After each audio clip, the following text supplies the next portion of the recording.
Well, here we are, the final 2 days of the trip. We decided we would spend our last day in Toronto doing some sightseeing.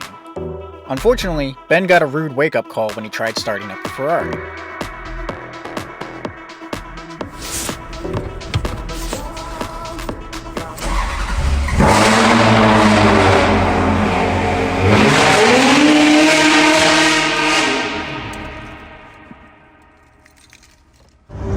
Fortunately, it was no big fix, and we made our way to Niagara Falls. I won't comment here, I'll just let you sit in serenity.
Oh, that's hot.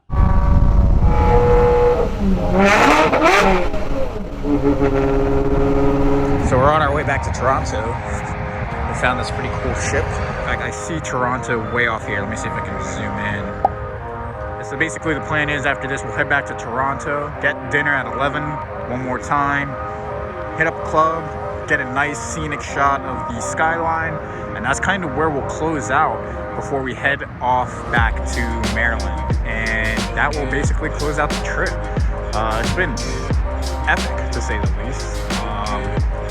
I'll probably do the final remarks once we close out everything. We really could not have asked for better weather on this entire trip. I mean, we had one bad day in Montreal, but overall, fantastic weather. So happy about that, because that was a big concern of mine.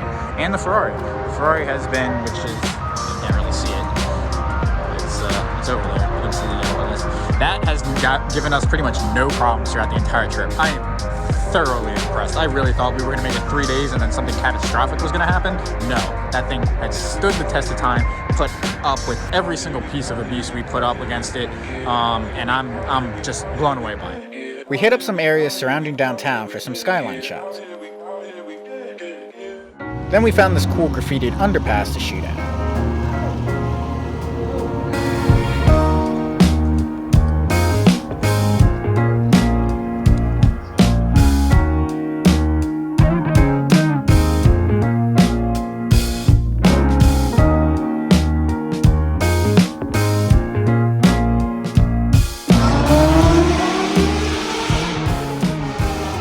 Our final destination was near a club on the outskirts of town, closing out our adventures before heading home.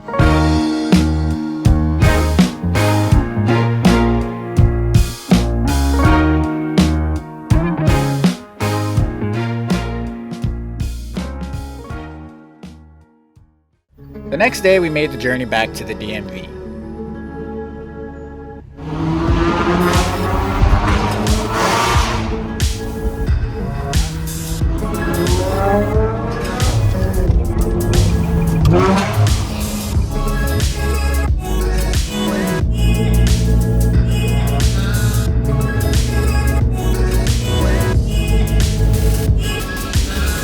We made one last stop at Sticky RX in New York.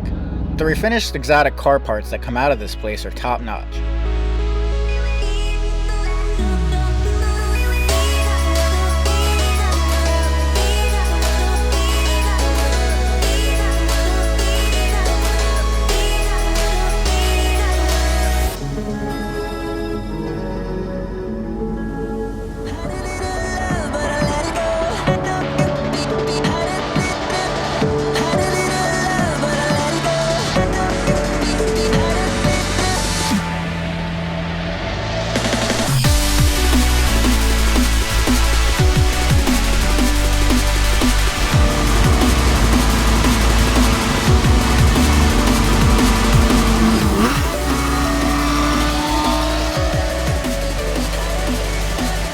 that is that.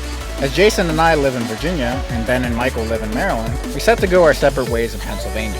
At this point, we had driven 3,883 miles, with a couple hundred miles left on the trip.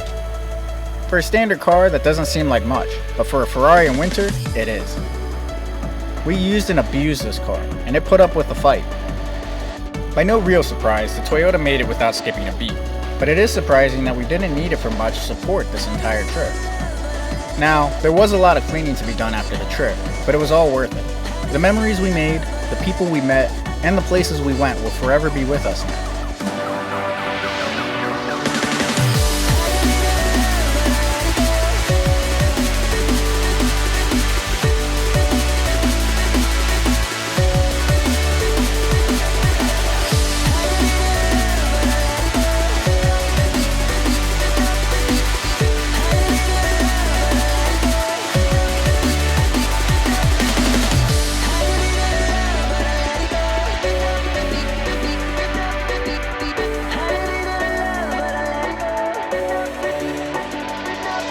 While we don't know what the future holds, one thing is for certain. Cars were meant to be driven like this, so downshift and drive on.